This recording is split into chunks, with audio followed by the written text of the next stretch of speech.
Happy New Year! Today we're going to be solving some checkmate puzzles, and here it is black to move, and there's forced checkmate in 2 moves.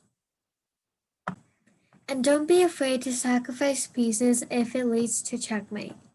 Here, rook captures c3, rook takes c3 seems like a bad move at first, but it actually leads to checkmate. So after the pawn takes, we can play bishop to a3, and that's a checkmate with both of our bishops. The bishop on f5 guards this escape square, king to b1. Here, black plays checkmate in 3 moves, and it is a combination that will lead to checkmate. So first, black plays queen to f2, and then the king will go to h1. Then you'll take the queen, and then the rook takes, and then it is checkmate. So our first move was queen to f2, and then the king went to h1. Then we took the queen, and the rook has to take, or else there will be a checkmate. If the rook slides over to a square, then we play rook to. If the rook slides over to a square, then we'll play rook to f1, and it will lead to the same checkmate. Here it is checkmate in 1 move with pawn to b5, and the king can't go to b3 because it's guarded by the knight.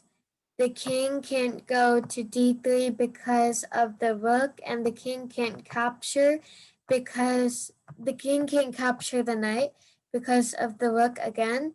And the king can't go to d5 because kings in chess, they can never touch. So the kings can never touch each other in chess. So this would be a checkmate. Here, black has just played bishop to g4, hoping that when the queen moves, then they can take the rook. But instead, white plays queen to a8, and this is a checkmate. The king can't escape because of the queen and the rook. This is an example of how minor pieces are strong when they work together. Here, black plays knight takes f3, attacking the king with check. The king can't go to e2 because of the knight. So the king went, and the king can go to d2 because of the knight on f3. So the king blocks these squares to go to. So that's why the king had to go to f1. And then when the king gets to that square, we play bishop to h3, and it's a checkmate with all the minor pieces guarding the escape squares. This is an example of how you should look at all of the checks that you have, because some of them can lead to checkmate. If we play queen takes c1, it might look at first that we're sacrificing our queen, but we have a back-ring checkmate with rook to e1. Here, white has checkmate in 2 moves. If the queen goes to b3, and then the bishop has to block, there's no other squares for the king, and then the queen captures the bishop. And this is an example of how you want to try to coordinate your pieces, how the queen and rook work together to give a checkmate to the black king.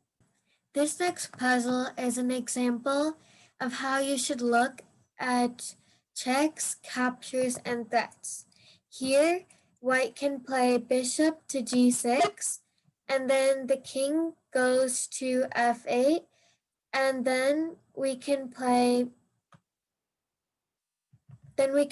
queen to h8, and then the king will go to e7, and then queen takes g7 will be checkmate. The king can't go to e8 because of the bishop, and it can't go to d6 because of the pawn. The pawn controls that square.